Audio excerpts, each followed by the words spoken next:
Well, greetings everybody.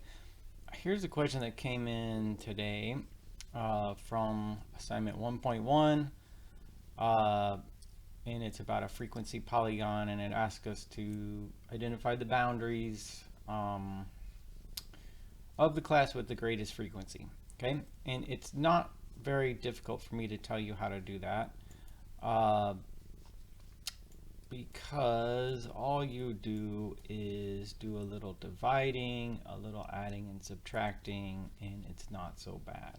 Okay, but I feel like it would be better if I reviewed some of the ideas that we're going to need, okay, and then tell you how to do it. Now, if you don't like that, you can always skip to the end of the video and just see whatever the answer is, okay?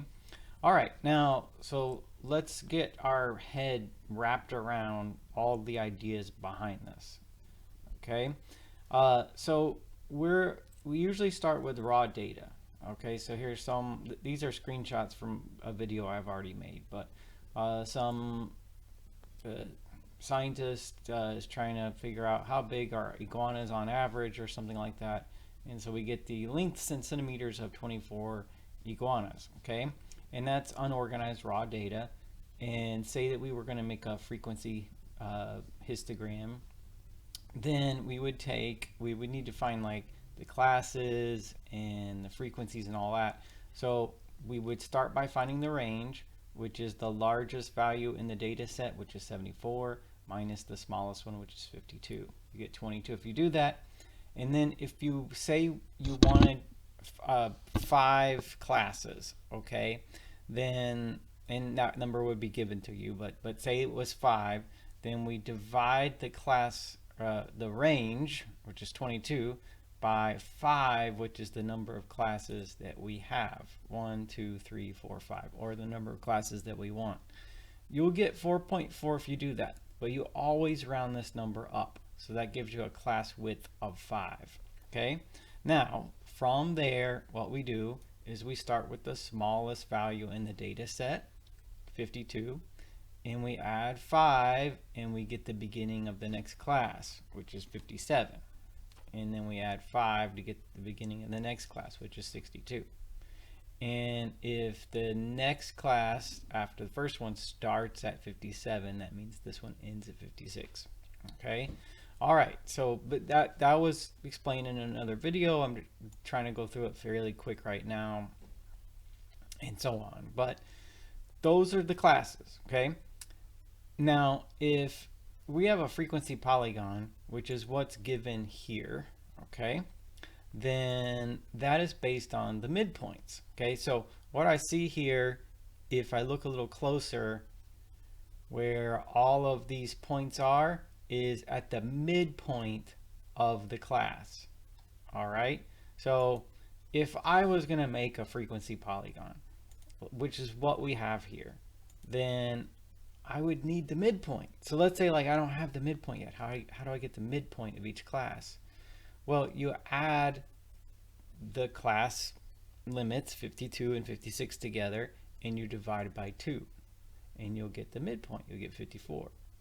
And then you can add 57 and 61 together and divide by 2, and you'll get 59. Now, notice that, okay, we said the class width is 5. That means that if I add 5 to each lower class limit, then I'll get the next one. 57 plus 5 is 62, 62 plus 5 is 67, and so on. The same is true with the midpoints though. If I could find all the midpoints individually by adding the class limits together and dividing by 2 like I was saying, but you'll find that they're all separated by whatever the class width is, okay? Okay, so that's the way it'll work. Whoops. Okay. So 54 plus 5 is 59, 59 plus 5 is 64, 64. You get the idea. Now, from there, the frequency polygon is at, say, this is the midpoint of the class with the greatest frequency, because look, that one is at the top, okay, and the number was 14. So it's kind of like, back to my iguanas, there are 3 iguanas. If you look through this original data set, 3 iguanas that fall within 52 to 56 centimeters. And there were 6 iguanas that fall between 57 and 61 centimeters. That's how we're organizing this raw data, all right? That's what frequency is in this table. Let's not worry about cumulative frequency because it's not relevant through this video. So from there, we make the frequency polygon, and it would look something like that. All right. Now, okay, so I tell you all that just because I want you, as if we're going to look at this problem, I want you to have an idea of what are we looking at. Okay. Now, it's asking me like for something that like we definitely don't have in this graph. It says, what are the boundaries of the class with the greatest frequency? Well, I mean, I can see like right here, that is the greatest frequency. 14, that's the biggest one. But 34, that's the midpoint. That's not what it's asking for. It's asking for the boundaries. All right. What are boundaries? So these are the classes. To make things even a little more complicated, there are also such things as class boundaries. Okay, so here's another expansion of this table where we have the classes, and if we subtract and add 0.5 to the class limits, we'll get the class boundaries. That's what it's asking us for. Okay, so I know that seems like really backwards. It's like we see this biggest number in the table, right? And then we can tell by looking at the graph what the midpoint is, and then it's asking us for the class boundaries. All right, so it seems like a lot of information, but it's not that bad. And I just, like I said, I wanted to do the video in a way where we could have all the ideas in our head while we answer the question. All right. Okay, so here's how you do it. I need to figure out what is this class right here.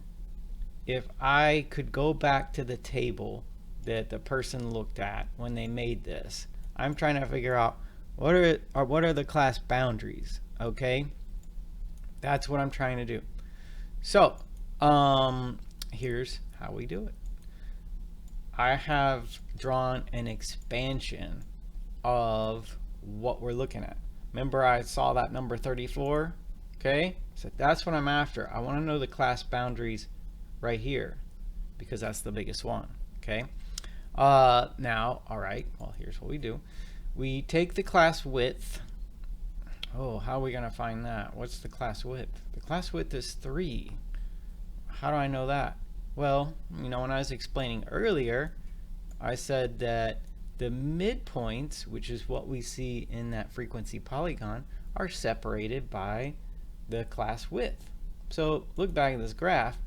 These are all the midpoints. How far is it from 34 to 37? 34, 35, 36, 37, 3. How far from 37 to 40? 37, 38, 39, 40. 3 is the class width. Okay, so all right, I know the class width is 3, so it's kind of like you got 34, and the way that it works is that the lower class boundary and to the upper class boundary, that's 3. That's how wide it is. That's how far it is. Now I want to know these numbers. These numbers are what the question is asking us for. So here's how we do it. Take the class width, which we saw was 3. The midpoints are all separated by 3. Divide by 2. You get 3 divided by 2, you'll get 1.5. Then you add and subtract this number to and from the midpoint. So in our case, let's see, what if I added 1.5 to 34? I would get 35.5. Okay? And what if I subtracted 1.5 from 34? I get 32.5. Then we have our answer. Okay? It's that easy. So maybe at the beginning of the video you just want to skip to this part, right? Where you find the class width from the midpoints, divide by 2, add, subtract that number to and from the midpoints, you've got your class boundaries. All right. So in other words, you got the, like, these numbers that would be on our frequency table. Okay. All right. So 30. So my answer, the class with the class boundaries of the class with the greatest frequency would be 32.5 to 35.5. So let's see. Let's close that. There it is right there, part C. Okay. And we check the answer, and it's correct. Now it's asking us to do the same thing for the class with least frequency. Now, frequency polygon always starts at 0 on each side, so like that's not what we're talking about. We're gonna ignore the zeros. And beyond that, I mean, the dot that's the lowest is this one right here. You know, look at that. It's lower than all the others. So I do the same thing with 16. So what does that mean? 16 is the midpoint, and then I told you, well, we're just going to add, subtract 1.5 to and from 16. Like, same thing here. We'll get the class boundaries if we do that. So we'll get 17.5 and 14.5 if we do that again, but just for 16 because that's the midpoint for the class with the least frequency.